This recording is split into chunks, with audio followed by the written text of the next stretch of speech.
Right then guys, how's it going? JTJudgment here, and let's get into another legend review. Today we're going to be taking a look at the 87 rated striker from Sweden, Henrik Larsson. Now, stats with this card are pretty decent. I mean, he is one of the lower rated legends. Obviously there are a few 86 rated, and Larsson is obviously one of the 87 rated options.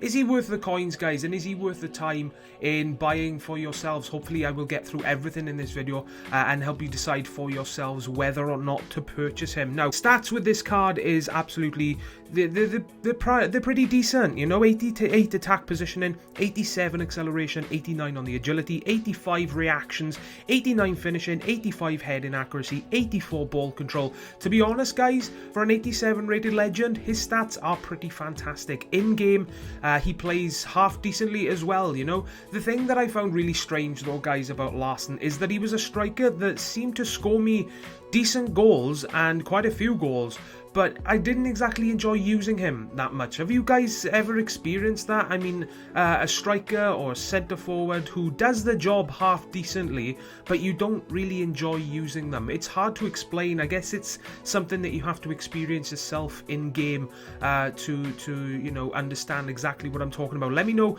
guys, if there are any players in Ultimate Team that you have experienced this with. Unfortunately for me, Larsson was one of them. Let me go through his minuses first, guys. His aerial ability is pretty bad, which is really strange because he does have 85 heading accuracy, but he didn't attempt to jump and head the ball.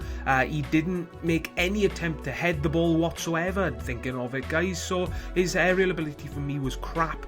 His passing was really bad as well. Now, he is a striker. A lot of us probably won't use strikers for passing, but if you are somebody that does like passing in your strikers, then from the, you know, what I experienced with this card, Larsson is not exactly someone that I would recommend. His positioning was really, it wasn't terrible, but it wasn't brilliant at the same time. He does have perfect work rates for a striker, guys. High attacking, low defending, which is exactly what you want to see on a striker. And on top of that, he does have 88 attack positioning, but he was switching positions with pretty much everyone on my team. You know, I was, you know, thinking, right, all I gotta do is make this pass and Larsson is away. But then I was looking on the screen, looking to find Larsson, and he was back, you know, pulling back too far in the midfield. He wasn't in the position that I needed him to be in a lot, and it caused me to miss out on a lot of goals. And his positioning, you know, like making the runs was a bit of a problem with Larsson as well. So keep that in mind, guys. If it happened to me a lot, then chances are it may very well happen for you. Now, that's pretty much all the weaknesses that I did find with Henrik Larsson's legend card. Let me go through his pluses now, guys. He's got 4-star weak foot, guys.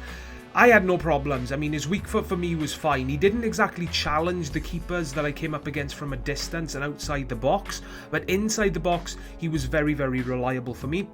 His pace was one of the biggest surprises that I found. Now, you will see a lot of examples, guys, in this video. The goals that you see in the background. His pace is fantastic. I mean, he was, you know, running from defenses and running through teams very easy. And the teams that I did come up against had a hard time stopping him. I mean, a lot of the times while using Larsson, I would flick the right stick so the player kicks the ball like a mile in front of them. And doing that with Larsson was very, very effective. And, you know, defenses that I came up against had a hard time stopping him. So pacey strikers is pretty much a big thing in this year's Ultimate Team, and I gotta say he feels a lot faster than 84 pace in my opinion. Another stat that I was surprised by is his dribbling. 84 dribbling on the card. In my opinion, it felt like what I would expect from a player that has a dribbling stat that's somewhere in the late 80s to low 90s. It was really good for me.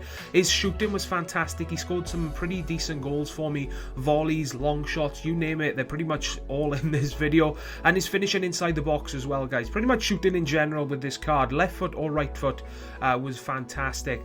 Now, that's my final thoughts on Larsson, guys. His strengths are on the left, his weaknesses are on the right. Is he worth it, guys? As of right now, he does go for around the 400,000 coin mark, or at least the time of making this review. His price may have changed by the time you are watching this review, guys. I gotta say he is worth around 400k, but I don't think he is worth anything more than that. You know, 10, 20k, yeah, okay, he's worth it. But 50k plus, more than 400,000, I gotta say he is not worth it. If you're looking for a legend striker, any legend legend striker, then I wouldn't recommend Larsson as one of my first recommendations. I've used Teddy Sheringham. I preferred Sheringham over Larsson. I preferred Robbie Fowler, I think, over Larsson. So in my opinion, if you've got enough money to buy pretty much any of the lower rated legends, I would say Teddy Sheringham is one of the better options.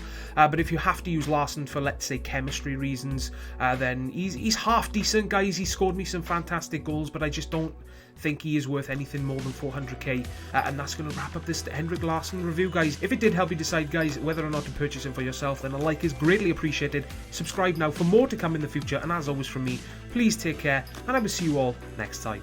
Ta-da, guys.